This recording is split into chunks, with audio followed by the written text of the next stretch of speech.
So hello everyone, welcome back to my channel. কেমন আছো তোমরা সবাই? আশা করি খুব ভালো আছো, আমিও খুব ভালো আছি। এটা কিন্তু আমাদের দীঘা সিরিজের লাস্ট পার্ট। তোমাদের সঙ্গে কিন্তু প্রত্যেকটা সিরিজই কিন্তু আমি শেয়ার করেছি, তো এটাও কিন্তু লাস্ট।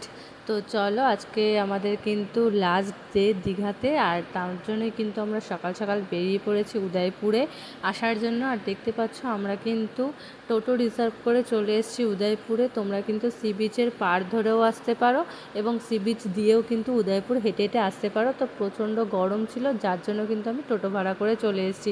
তো তোমরা কিন্তু আসতেই পারো যে কোনোভাবে। তো দেখতেই পাচ্ছ এখানে কিন্তু সি বিচের পাশ থেকে এবং কিন্তু রাস্তার পাশ থেকে কিন্তু অসংখ্য এরকম দোকান আছে। তোমরা কিন্তু এখানে যাবতীয় জিনিস, মানে প্রয়োজনীয় জিনিস কিন্তু তোমরা এখান থেকে সংগ্রহ করতে পারবে। তাছাড়াও কিন্তু এখানের বিখ্যাত কিছু জিনিসও কিন্তু তোমরা এই দোকানে পেয়ে যাবে। আর দেখতেই পাচ্ছ এখন কিন্তু প্রায় আস্তে আস্তে ভাটা পড়তে চলেছে, তার জন্য কিন্তু নিচে প্রচুর দোকান বসে গেছে। জোয়ারের সময় কিন্তু এই দোকানগুলোই ওপরে বসে তাঁবু খাটিয়ে, দেখতেই পাচ্ছ। তো তোমাদেরকে এক ঝলকে ওপর থেকে একটু দেখিয়ে দিই, দেখে নাও।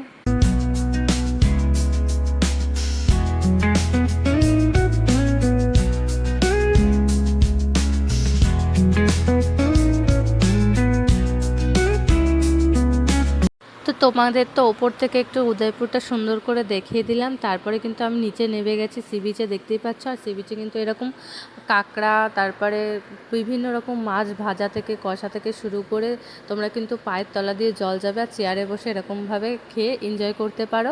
তার জন্য কিন্তু এটাকে বলা হয় গরিবের মিনি গোয়া। তো এখানে কিন্তু সেরকমই একটা ভাইবস পাওয়া যায়। তো সব মিলে কিন্তু তোমরা উদয়পুর একদমই মিস করবে না। খুব সুন্দর জায়গা, তোমাদের আশা করি খুবই ভালো লাগবে। তো আমার তো খুবই ভালো লাগে। তো আমি এখানে অর্ডার দিয়ে দিয়েছিলাম কিন্তু চিংড়ি মাছ। আর দেখতে পাচ্ছ চিংড়ি মাছটাকে কিন্তু ফ্রাই করে কিন্তু কষা মতো করে দিয়েছে।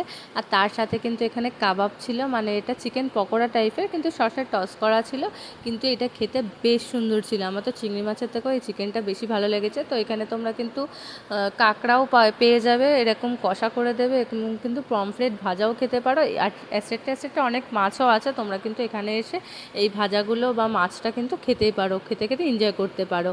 তো চলো এখন আমি খেয়ে নিই। তো তারপরে কিন্তু আমার এখানে খাওয়া দাওয়া কমপ্লিট হয়ে গেছে, বিকজ আমি এখান থেকে এখন চলে যাব। কারণ আমাদের যেহেতু আজকে লাস্ট ডে দীঘাতে, তার জন্য কিন্তু আরও একটা জায়গা ঘোরা বাকি আছে। আমরা কিন্তু এখান থেকে চলে যাব হোটেলে, দেন ওখান থেকে রেডি হয়ে কিন্তু আমরা চলে যাব তালসারিতে ঘুরতে। তো ওখানেও কিন্তু তোমাদেরকে কি আছে না আছে সব ঘুরে দেখাবো। তো সি বিচ ধরে কিন্তু হাঁটতে হাঁটতে চলে গেছিলাম হোটেলে। দেখতেই পাচ্ছ আমরা কিন্তু আসার সময় সি বিচ ধরেই কিন্তু রুমে ফিরে এসেছি।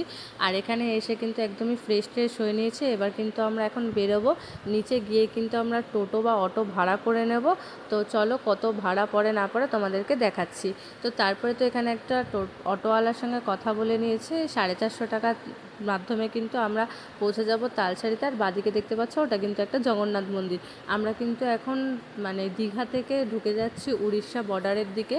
আর তালসারিটা কিন্তু উড়িষ্যা বর্ডারের মধ্যেই পড়ে।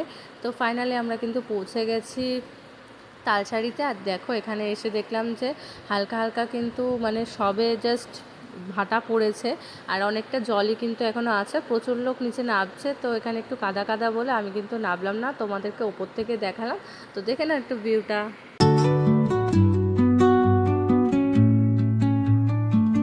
Under the boughs where the shadows play, the wind hums songs at the break of day.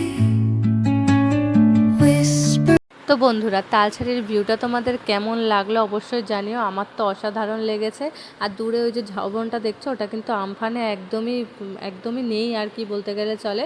হালকা একটুখানি ঝাউবন রয়েছে, তার জন্য কিন্তু ওখানে আর যাইনি। ওপর থেকে তোমাদেরকে একটু সুন্দরভাবে ভিউটা দেখিয়ে দিলাম। আর প্রচুর মানুষ কিন্তু নিচে নেমেছে, তোমরা দেখতেই পাচ্ছ।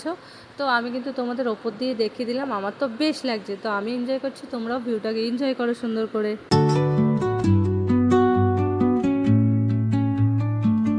Under the boughs where the shadows play, the wind hums songs at the break of day. তো বন্ধুরা, আমার তো তালসারি ঘোরা কমপ্লিট হয়ে গেছে। তোমাদের তালসারি জায়গাটা কেমন লাগলো অবশ্যই জানিও। আমার তো বেশ ভালো লেগেছে, তার জন্য তোমাদের সঙ্গে শেয়ার করলাম। তো আমি কিন্তু এখন চলে যাচ্ছি হোটেলে। দেন আমরা কিন্তু হোটেলে গিয়ে আজকে লাস্ট ডে যেহেতু, খুব সুন্দর করে একটুখানি সমুদ্রে স্নান করব।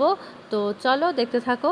তো তারপরে কিন্তু এসে আমরা রুমে রেস্ট নিয়েছিলাম, আর তারপরে কিন্তু বেরোনো হয়নি। আর সন্ধ্যেবেলা চলে এসেছিলাম ওল্ড দীঘাতে।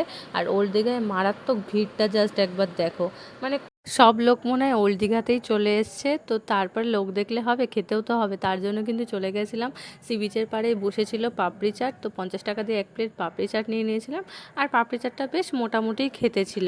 তো তারপরে পাপড়ি চাট খাওয়ার পরে কিন্তু একটুখানি মিষ্টি মিষ্টি খেতে ইচ্ছা করছিলো। তারপরে কিন্তু এই দীঘার এই বিখ্যাত কিন্তু আইসক্রিমগুলো কিনে নিয়েছিলাম। আর এই আইসক্রিমগুলো খেতে আমার বেশ ভালো লাগে।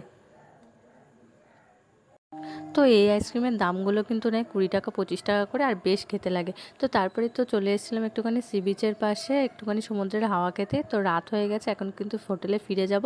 আর যাওয়ার সময় কিন্তু আরেকবার কিন্তু মন্দিরটাকে দর্শন করে নিলাম। তো পরের দিন সকালবেলা কিন্তু আমাদের বাস ছিল 10টায়, সকাল 10টায় কিন্তু আমরা বাসে উঠে গেছি, বাড়ি আসার জন্য রওনা হয়ে গেছি। তো তোমাদের দীঘা সিরিজের কিন্তু প্রত্যেকটা পার্টি শেয়ার করলাম। তো কোন পার্টটা তোমাদের বেশি ভালো লাগলো অবশ্যই জানাবে।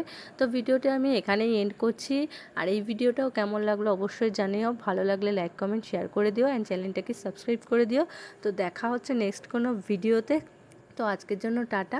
তো চলো লাস্ট একবার কিন্তু মন্দিরটা দর্শন করে আমরা কিন্তু চলে যাব বাড়িতে। তো চলো দেখা হচ্ছে অন্য কোনো ভিডিওতে।